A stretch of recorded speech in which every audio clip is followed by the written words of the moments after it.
Hello and welcome back to Advanced Animation Application. Today, we're going to learn how to animate. That's it. We're going to learn how to animate. But we are going to start with a walk cycle. It's very, very simple. It might end up looking something like this. Super basic. We're going to be covering how to make an animation loop nicely. We're going to be covering things like circular motion and easing and stiffness. Now, everything that I do talk about today can be applied outside of Blender, outside of Unreal Engine. It is completely program agnostic. It's just general knowledge on how to sort of animate and how to go about animating stuff. So, let us begin. So, first thing we're going to do, we're just going to create a new file. Don't kill me! We're going to kill the cube. And assuming that we have the Mr Mannequin plugin installed, we're going to hit Shift-A. We're going to grab our Mr Mannequin template.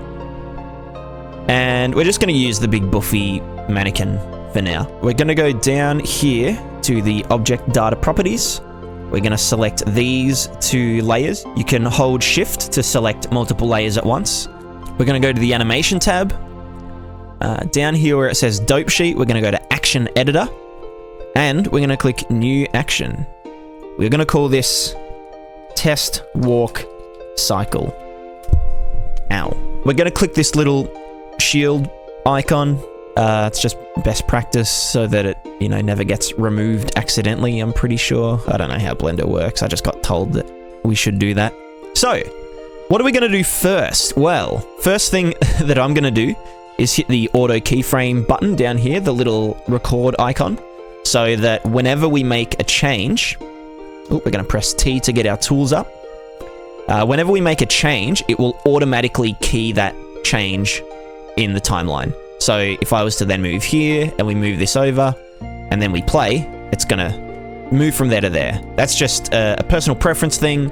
Personally, I kind of hate setting keyframes manually all the time, so just make sure that you don't move things around in places that you don't want to. Okay, so how to animate a walk cycle? Well, it's completely up to you, but the way I would do it, first we're going to press N to go to tool mode. We're going to go X-axis mirror, and we are just going to bring the hands down to Manny's side. R to rotate, by the way. Rotate on the camera plane. We're just going to put these down here.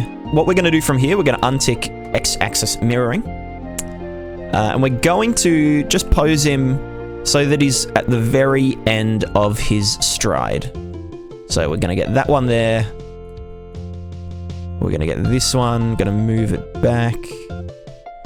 Maybe like here. So usually it's best to actually get up off your seat and sort of see what your hands are doing at these kind of key poses. We might want his spine to be leaning forward just slightly.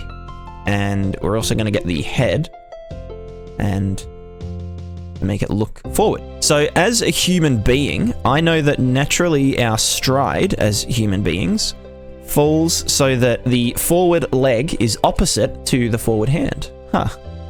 Who would have thunk? If you don't know what I'm doing up here, you can just click to sort of snap it to axis just so you can get a better understanding of what's going on. We will tilt this down.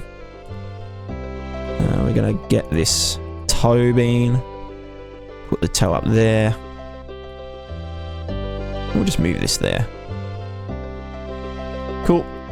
And this should be tilted back, ready to smack down onto the floor. And I'm just going to lower the pelvis very slightly. I'm just going to tilt the hand out a tiny bit. Same with this one. Oop, this IK target is way off. Get down. Cool. And maybe we'll just move this out tiniest little bit. Okay, cool. So this is what we would call a key pose. So what we're going to do, we're going to click A. We're just going to click I after that, and we're going to go set, location, and rotation. And so that's just going to get every bone that we didn't move then. It's just going to set a keyframe for it. Now, what we're going to do, we are going to click A once again. We're going to copy. Then we're going to move maybe 20 frames ahead. And we're going to hit Control Shift Paste. Now, what this is going to do, it's going to paste a mirrored version using the suffix of the bone. So this is hand L and this is hand R, so it goes off that to mirror the poses and stuff. Now you can see if we play from 0 to 20, we get some real scuffed looking animation, but it is animation nonetheless. And then what we're going to do is copy this again, and then at frame 40, we're going to paste it again without mirroring it. So essentially what we've got now is this, complete nightmare fuel. So to make this cyclical, so that it loops, we're going to select all the keyframes. We're going to go Shift E, and then we're going to say make cyclic F modifier. And then if we keep playing this, what the fuck? So what we're going to do, we're going to select all bones and all frames. We're going to hit Shift E, and we're going to go make cyclic. And so you can see now that this is just going to loop over and over and over. Well done. Very good. So one thing that we're going to do real quick, we're going to grab this foot. We're going to go to its keyframe. We're going to right click it, interpolation mode, and set it to linear. And then we're also going to do that to this foot when it begins to go back. So this keyframe here. Linear. So what this is going to do is when the foot hits the ground, it's going to move back in a linear fashion rather than a sort of eased fashion like the hands do. Because we're simulating movement in place, this is going to make sure that the foot doesn't slide around as much. Next step. What we can do here is go to frame 10, which is halfway between these.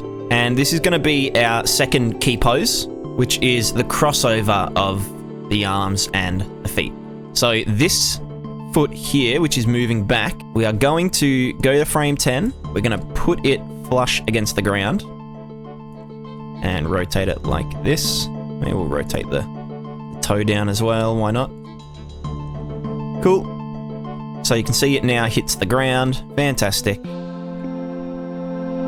And let's not worry about the second half of the animation yet.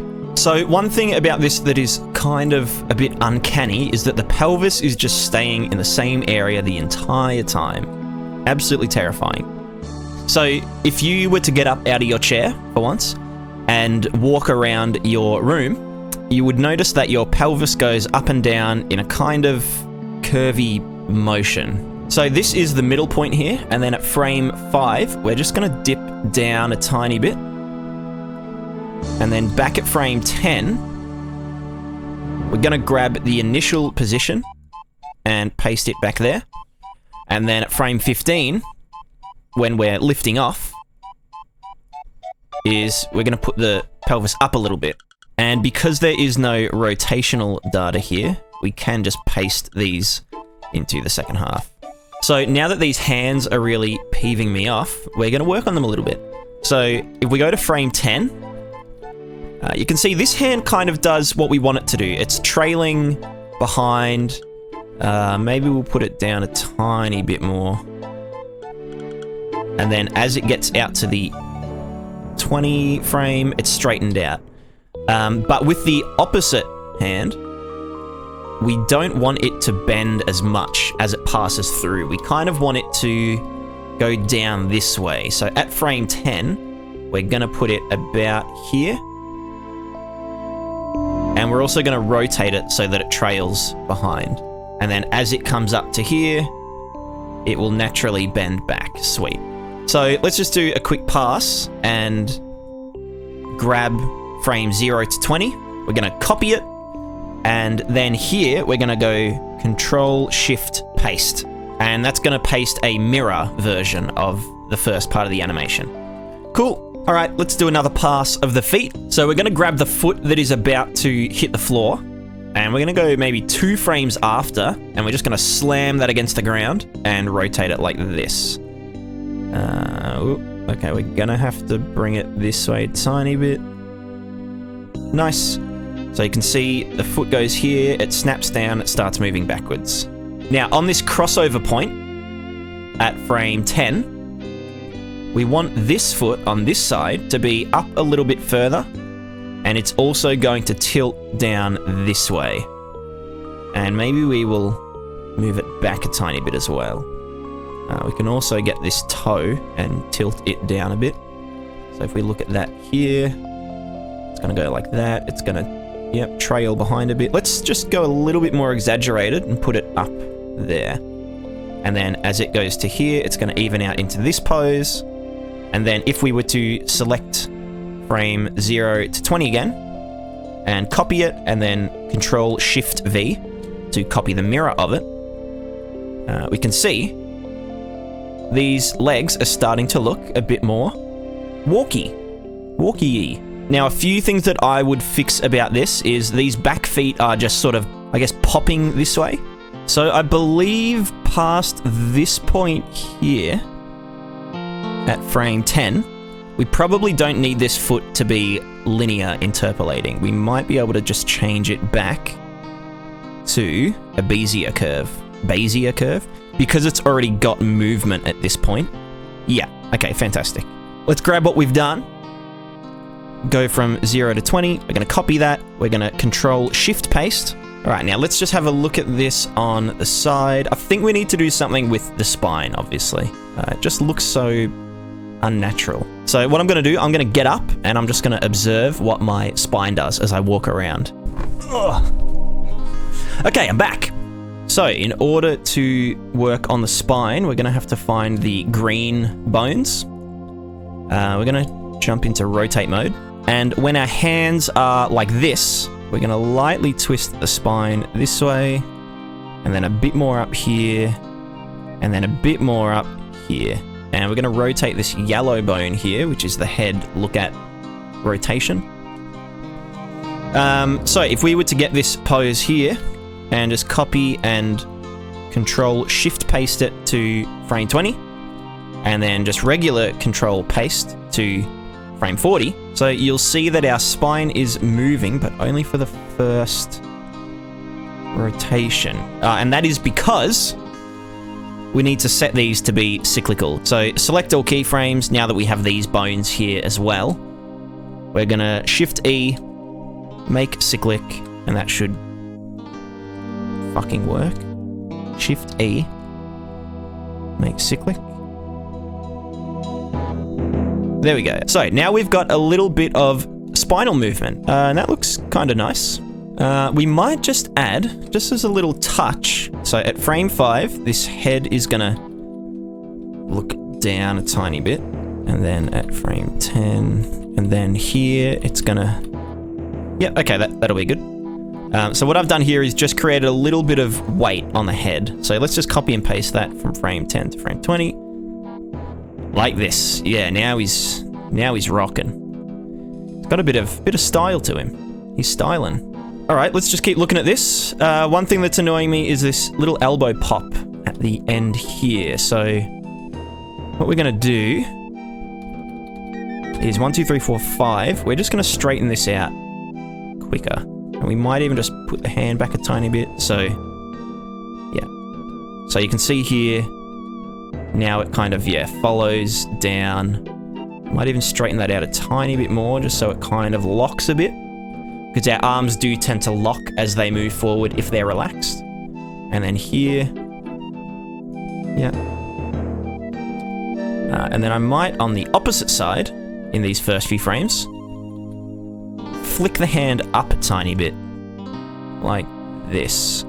So, whoop.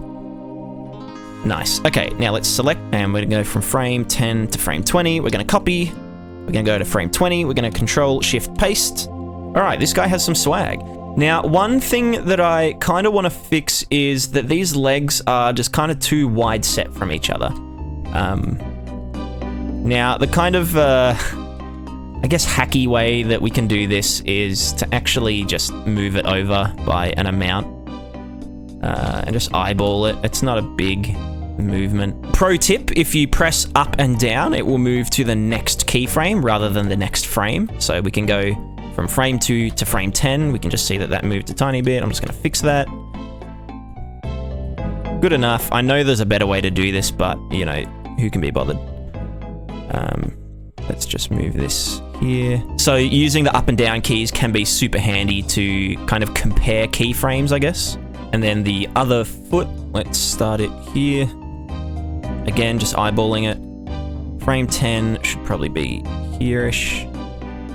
Yeah, frame 20 right before. Now this one's important.